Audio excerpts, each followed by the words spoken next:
بسم اللہ الرحمن الرحیم۔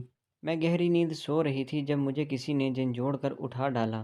میں ہڑبڑا کر اٹھ بیٹھی تھی تو سامنے اپنے ماموں کو بڑے غضبناک انداز میں گھورتے ہوئے پایا۔ انہوں نے کچھ کہے بنا ہی میرے منہ پر تھپڑوں کی برسات کر دی۔ میں سکتے کے عالم میں کھڑی کی کھڑی رہ گئی تھی، پھر بڑی مشکل سے ہمت کر کے بولی، ماموں آخر میرا قصور کیا ہے؟ تو ماموں نے ایک لڑکے کو ہاتھ پکڑ کر اسے میرے روبرو کر دیا اور بولے، یہ ہے تیرا قصور؟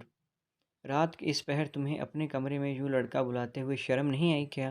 میں نے تمہیں پیار دیا، مان دیا، اور اس بدلے میں تم نے تو میرے سر میں خاک ڈال دی۔ میں ہکا بکا کھڑی کی کھڑی رہ گئی تھی۔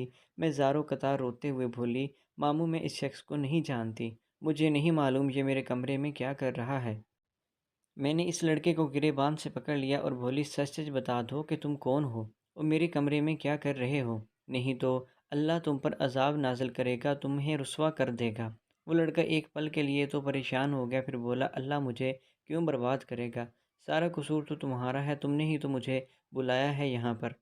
مامانی نے آگے بڑھ کر اس لڑکے کو تھپڑ دے مارا، بولی، تمہیں شرم نہیں آتی ایسے الفاظ ادا کرتے ہوئے؟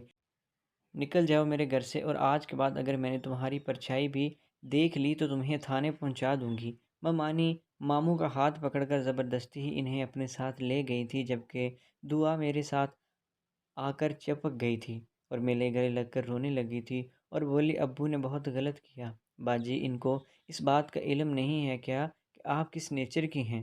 میں زاروں قطار روتی رہی تھی۔ صبح ہوئی تو ماموں نے مجھے بھی حکم سنا دیا کہ میری شادی ایمرجنسی میں ہی کر رہے ہیں، کیونکہ وہ میری وجہ سے بدنامی مول نہیں لے سکتے۔ انہوں نے میرے لیے دو بچوں کا باپ ڈھونڈا ہوا تھا، اس کی عمر 45 سال تھی، بیوی کا انتقال ہو چکا تھا، اسے اپنے بچے سنبھالنے کے لیے عورت چاہیے تھی۔ میں نے انکار نہیں کیا تھا کیونکہ میرے پاس انکار کا آپشن تھا ہی نہیں۔ میرے والدین میرے بچپن میں ہی وفات پا چکے تھے، ماموں نے ہی باپ بن کر پالا تھا۔ اب نہ جانے کس کے کہنے پر وہ لڑکا میرے کمرے میں آیا تھا اور میرے باپ جیسے ماموں کو مجھ سے بدگمان کر ہی ڈالا تھا۔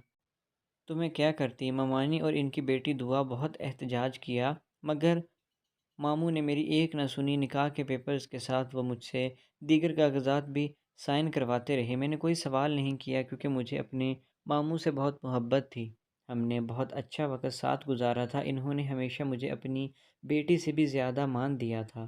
میں شادی کر کے ابراہیم کے گھر آ گئی، عجیب سے خالی پن نے مجھے اپنے حصار میں لے لیا تھا۔ ابراہیم بہت ہی کم گو تھے، بات بھی نہیں کرتے تھے، ان کو بس اپنے بچوں سے غرض تھا۔ میرا دل ابراہیم کی طرف سے بدگمان ہونے لگا تھا، میں ہر لمحہ پریشان رہتی۔ اسی پریشانی نے مجھے بیمار کر دیا تھا، مگر تب ابراہیم نے میرا اس قدر خیال رکھا کہ میں دھنگ رہ گئی تھی۔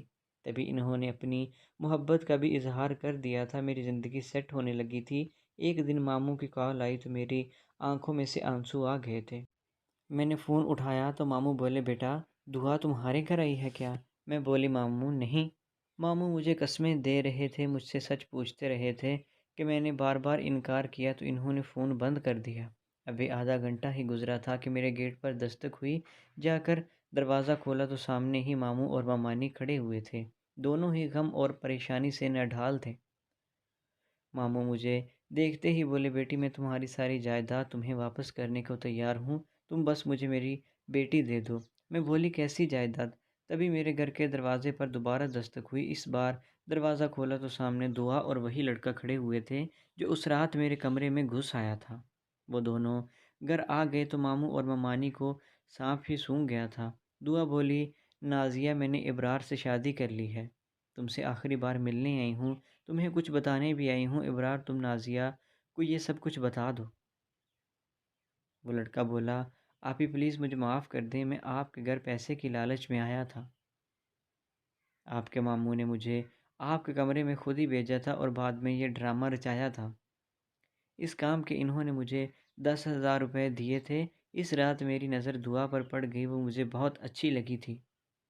میں نے اس سے بڑی مشکل سے رابطہ کیا، ہمیں ایک دوسرے سے محبت ہو گئی تھی تو ہم نے گھر سے بھاگ کر شادی کر لی۔ ماموں اپنا ماتھا پیٹنے لگے تھے، وہ بولے، نازیہ تمہارے نام تمہارے باپ کی ساری جائیداد تھی، میں شروع سے ہی نظر اس جائیداد پر رکھی ہوئی تھی، اس لیے میں نے تمہیں پال پوس کر جوان کیا، پھر تمہارے نکاح والے دن وہ ساری جائیداد تم سے ہتھیا لی۔ میں روتے ہوئے بولی، ماموں، جائیداد کی خاطر آپ نے میری عزت کی بھی پرواہ نہیں کی۔ آپ منہ سے مانگ لیتے تو سب کچھ آپ پر قربان کر دیتی، کم از کم آپ تو ایسے نہ کرتے۔ ماموں نے جائیداد منتقلی کے کاغذات پھاڑ دیے، پھر دیکھتے ہی دیکھتے وہ سب میرے گھر سے چلے گئے۔